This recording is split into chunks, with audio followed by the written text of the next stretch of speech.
Channel আইয়ের বার্তা প্রধান শাইখ সিরাজ সহ কয়েকজনের বিরুদ্ধে প্রতারণা, চাঁদাবাজি, অর্থ আত্মসাৎ এবং প্রাণনাশের হুমকির অভিযোগ এনে মামলা করেছেন চ্যানেল আইয়ের সাবেক উপস্থাপিকা ফারজানা রশিদ ব্রাউনিয়া।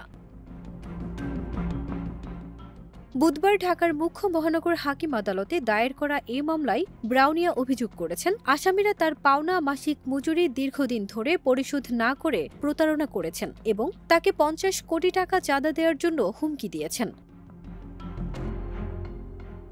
অতিরিক্ত মুখ্য মহানগর হাকিম হাসিবুল হক মামলাটি আমলে নিয়ে তদন্তের জন্য সিআইডিকে নির্দেশ দিয়েছেন এবং তদন্ত প্রতিবেদন আদালতে জমা দেওয়ার আদেশ দিয়েছেন। ফারজানা রশিদ ব্রাউনিয়ার অভিযোগ, তিনি ২০১৪ সালে চ্যানেল আইতে ম্যানেজার হিসেবে যোগ দেন। তার মাসিক বেতন ছিল ১ লাখ টাকা। চ্যানেল আইয়ের জন্য তিনি স্বর্ণ কিশোরী নামে একটি অনুষ্ঠান পরিচালনা ও উপস্থাপনা করেন, যা দেশ ও বিদেশে জনপ্রিয়তা পায়। ২০১৮ সালে কোটা সংস্কার আন্দোলনের সময়ে তিনি শিক্ষার্থীদের সমর্থন করায় কোনো নোটিশ ছাড়াই তাকে চাকরি থেকে বাদ দেয়া হয়।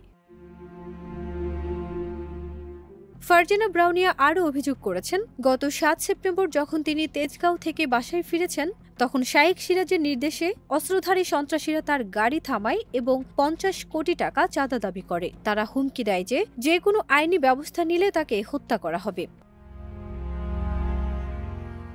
ব্রাউনিয়া তার আর্জিতে বলেছেন, শাইখ সিরাজ এবং অন্য আসামিরা আওয়ামী লীগের ফ্যাসিস্ট সরকারের সঙ্গে যুক্ত থেকে কোটা সংস্কার আন্দোলনকারীদের বিরুদ্ধে কাজ করেছেন এবং স্বর্ণকিশোরী অনুষ্ঠানটি বন্ধ করে তার ক্যারিয়ার ও আর্থিক জীবনে ক্ষতি সাধন করেছেন। শাইখ সিরাজ ভারতীয় গোপন সংস্থা র-এর এজেন্টের সঙ্গে মিলে ষড়যন্ত্রে জড়িত ছিলেন এবং অবৈধভাবে সম্পদ আত্মসাৎ করেছেন বলেও মামলায় অভিযোগ করা হয়েছে।